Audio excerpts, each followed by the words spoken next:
Tingnan niyo sa bawat kwarto at hanapin kung nasa nagtatago si Madrigal. Narinig ko ang boses ni Harriet habang nag-uutos sa mga tauhan nito. Tila naman nabuhayan ng loob si Madrigal nang marinig ang boses ni Harriet na malapit lamang sa labas ng opisina ni Madrigal. Hindi ko na hinayaang makasigaw at makahingi ng saklolo si Madrigal at agad kong pinalipad sa kanya ang aking deadly needle. Tinamaan ko siya sa noo, pagkatapos ay bigla na lamang itong bumagsak sa sahig na wala ng buhay. Mission accomplished. Ngunit ang problema ay kung paano ako makakalabas sa loob ng silid na ito nang hindi nila nalalaman. Ay, kainis. Napamura ako nang biglang gumalaw ang doorknob. Kapag nabuksan ang pintuan ay makikita nila ako na nasa loob ng silid kasama ang mga patay na katawan ng tao. Ay tiyak na malalaman nila na ako at si Silent Assassin ay iisa. Shiva, think carefully.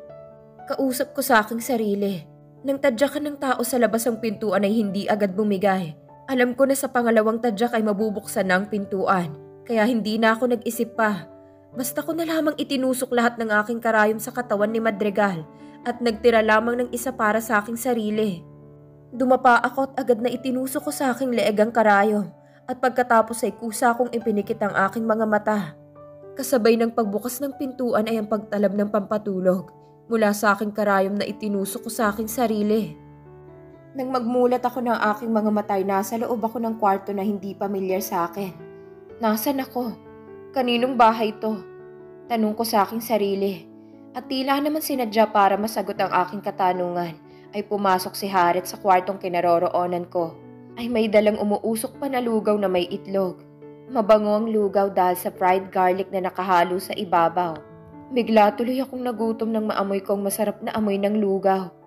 Mabuti naman at gising ka na. Alam mo ba na nag-alala ako sa'yo nang makita kitang nakalugmok sa sahig at walang malay sa loob ng silid ni Madrigal? Akala ko pinatay ka rin ni Silent Assassin.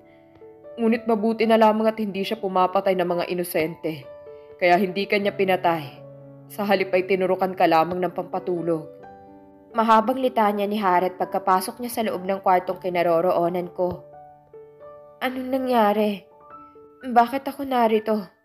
Nasaan na si Ma'am Malu? Kunwari ay nalilitong tanong ko sa kanya. Nakatulog ka nang inatake ka ni Silent Assassin. At saka naunahan na naman niya ako dahil patay na si Madrigal at ang dalawa niyang tauhan nang makapasok kami sa loob ng silid niya. Paliwanag niya sa akin. But it's okay kung naunahan man niya ako. Basta't ang mahalaga'y hindi ka niya sinaktan. Ngunit paano ka napunta sa loob ng silid ni Madrigal? Hindi ba't iniwang kita sa isang safe na kwarto? Nakadama ko ng bahaging sundot ng aking konsensya. Alalang nakalarawan sa mukha ni Harriet para sa akin. I'm sorry. May kumatok sa pintuan kung saan mo ako iniwan. Sa pag-aakala kong ikaw ang kumakatok kaya binuksan ko, ngunit ibang tao pala. Tinakot niya ako na papatayin niya ako kung hindi ko raw ituturo sa kanyang opisina ni Ma'am Malu. Kaya sinamahan ko siya kung nasan si Ma'am Malu. Pagdating namin sa loob ng opisina, bigla na lamang akong hinimatay. Kaya hindi ko na namalayan kung anong sumunod pang mga pangyayari. Paghahabi ko ng mga kasinungalingan kay Harriet. I told him sorry hindi dahil sa pagiging careless ko kaya nagawa akong hostage ni Silent Assassin, kundi dahil sa pag-aalalang nararamdaman niya para sa akin. Ito ang isa sa mga ayaw kong mangyari, kaya hindi ko hinahayaan ang aking sarili na ma-attach sa kahit na sinong tao dahil ayokong magsinungaling at ayokong makonsensya. And that was exactly I felt for Harriet, for making him worried and for lying to him. Nakita mo ba ang mukha ni Silent Assassin? Excited ang boses na tanong niya sa akin.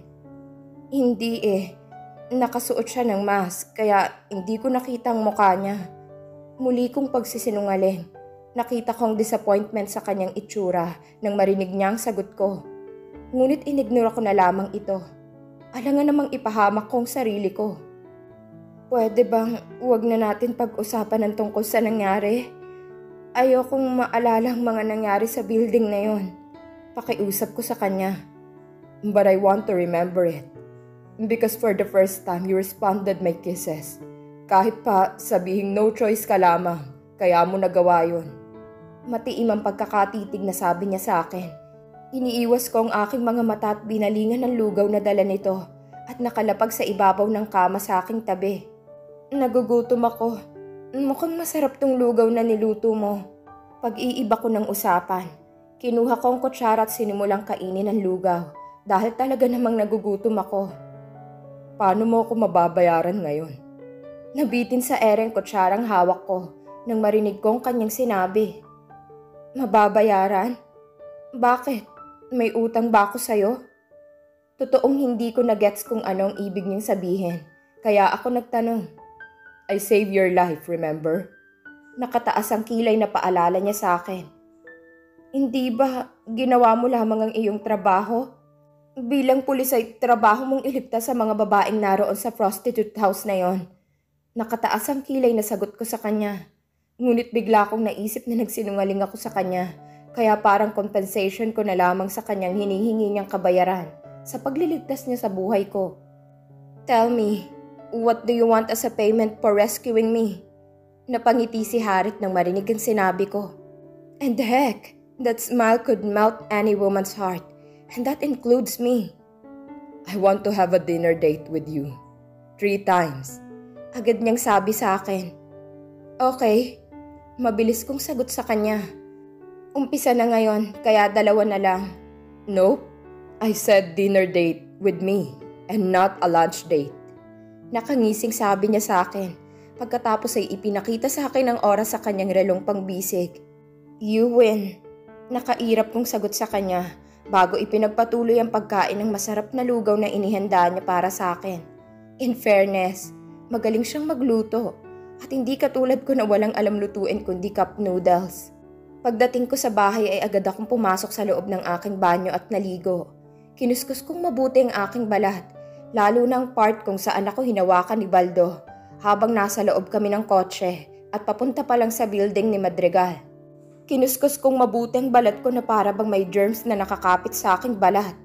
Pagkatapos kong maligo ng mahigit na 1 oras ay agad kong isinuot ang aking bathrobe at humarap sa malaking salamin na nasa loob ng aking banyo.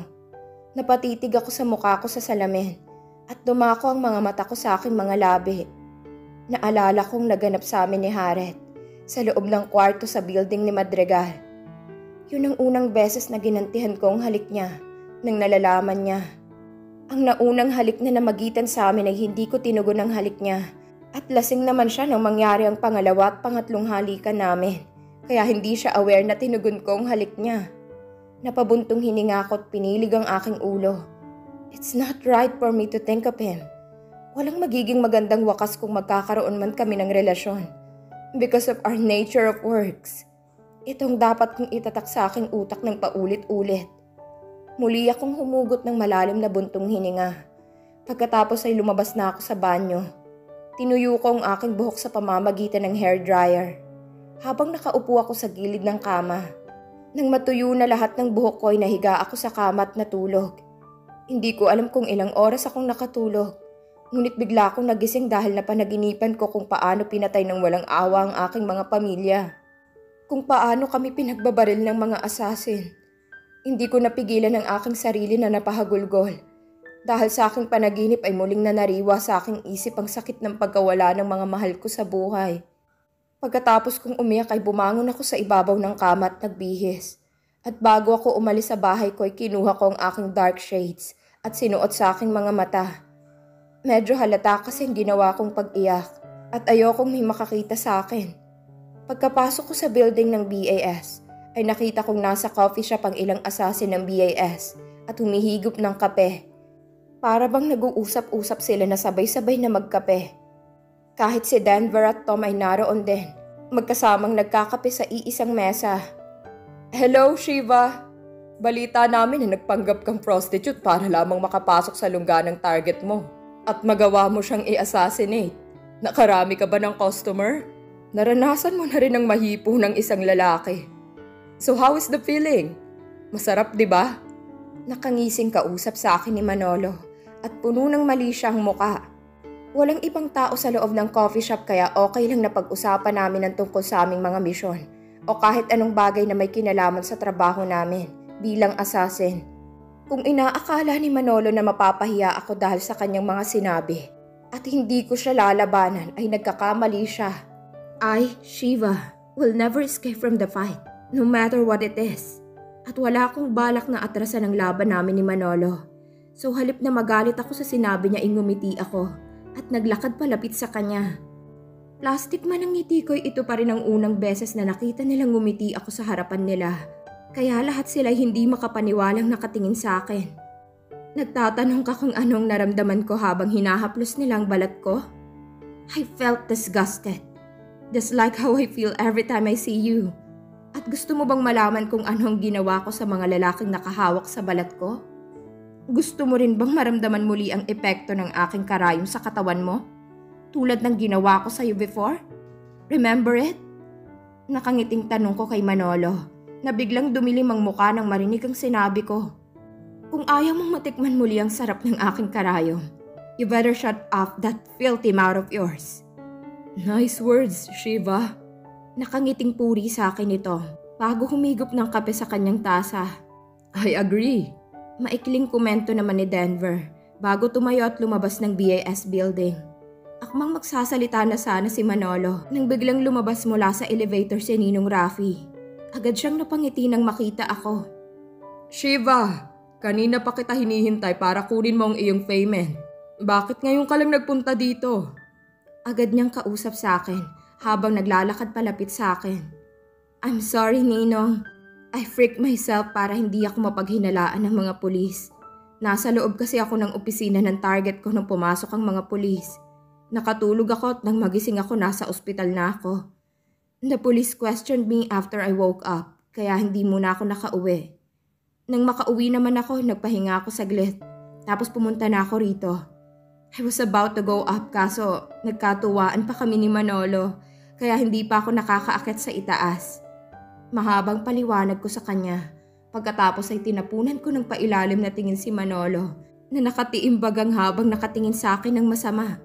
Alam ng ninong ko na hindi kami magkasundo ni Manolo. Kaya tiyak na alam na niyang ibig kong sabihin na nagkatuwaan kami ay nagkasagutan. Napailing na lamang siya habang pinalipat-lipat sa amin ang kanyang mga paningin. By the way, bakit nga pala pumalpak ang first attempt mo sa pag-assassinate sa target mo? It's the first time na nangyari ito sa'yo. Akala ko nga hindi ka na makakabawi. Biglang tanong niya sa nangyaring failed assassination ko kay Madrigal. It's because someone tipped off the police that I am going to assassinate my target. Kaya pagdating ko sa loob ng kwarto ng target ko ay nagulat ako nang makita may pulis na naghihintay na pala sa akin. Luckily, I escaped from him. Paliwanag ko kay Nino.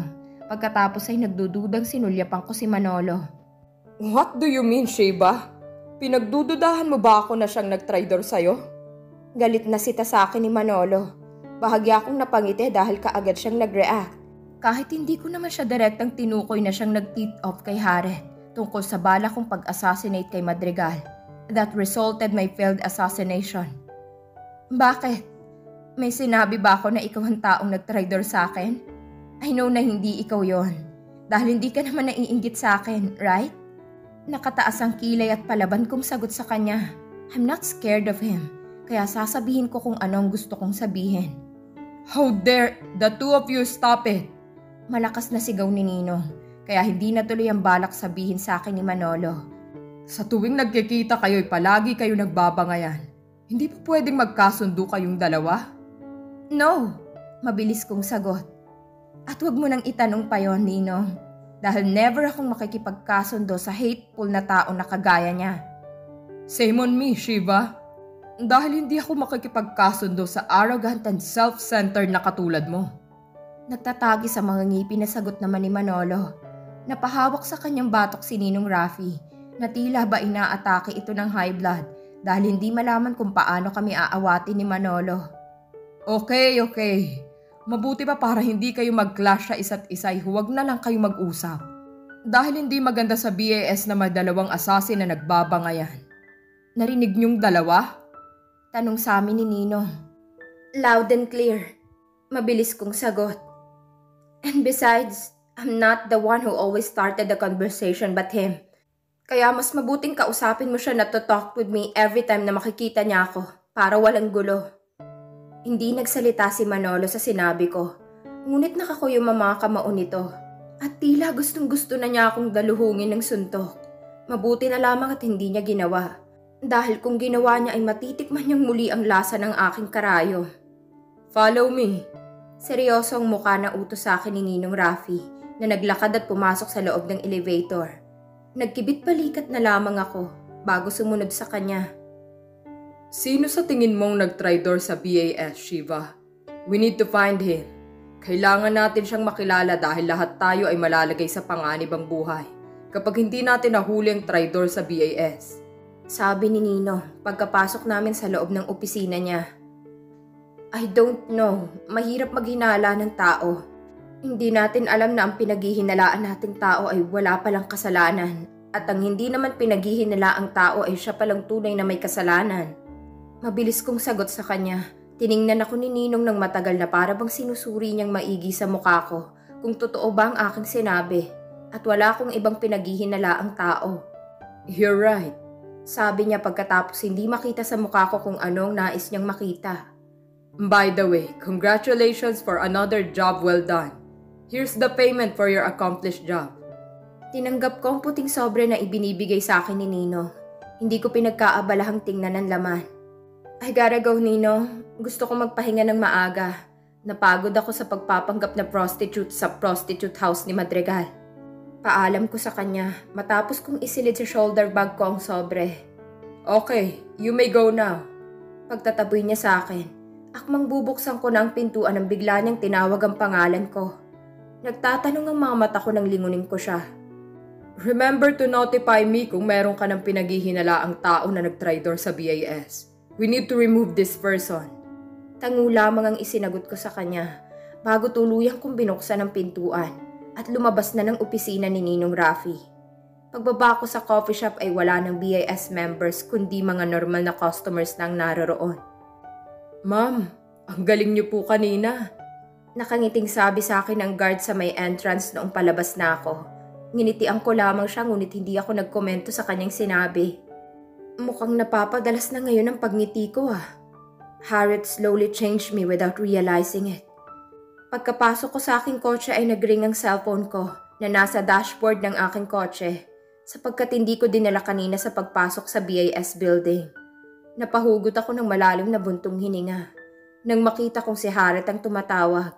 Sa halip na sagutin ang tawag niya, itinaob ko lamang ang aking cellphone bago pinaandar palayo sa BAS building ang aking kotse. Maaga akong nagising para mag-jogging dahil ilang araw na rin akong hindi nakakapag-jogging. Hindi na rin ako nakakapag-practice sa mini gym sa BAS building dahil ayokong magtagpong muli ang mga landas namin ni Manolo. Dapat pala magpagawa ko ng mini gym sa loob ng bahay ko para dito na lamang ako magpa-practice. Pagkatapos kong magbihis ng fitted jogging pants at fitted na manipis na sweatshirt at rubber shoes ay lumabas na ako ng bahay ko para tumakbo. Dito lang naman ako tumatakbo sa loob ng aming subdivision. Maraming mga may edad na lalaki at babae ang nagja-jogging tuwing umaga. Kaya naman hindi lamang ako mag-isa tumatakbo sa palibot ng aming subdivision.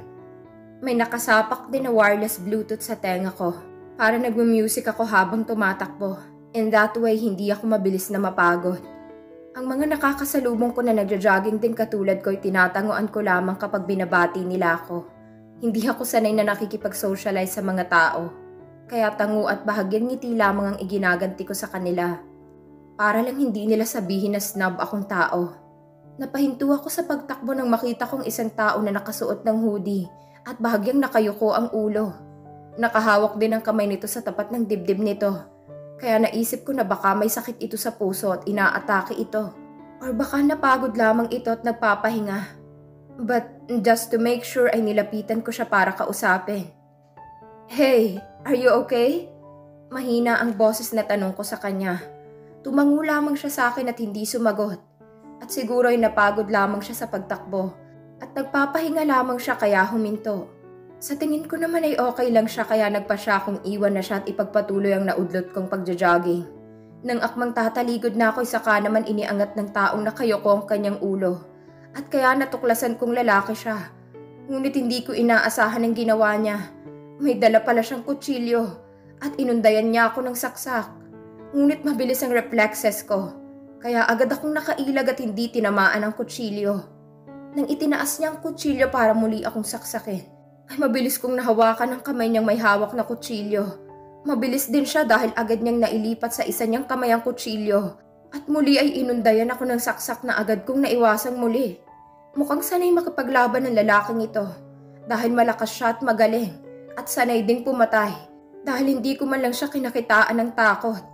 I wonder kung kilala ba niya ako bilang si Silent Assassin o hindi.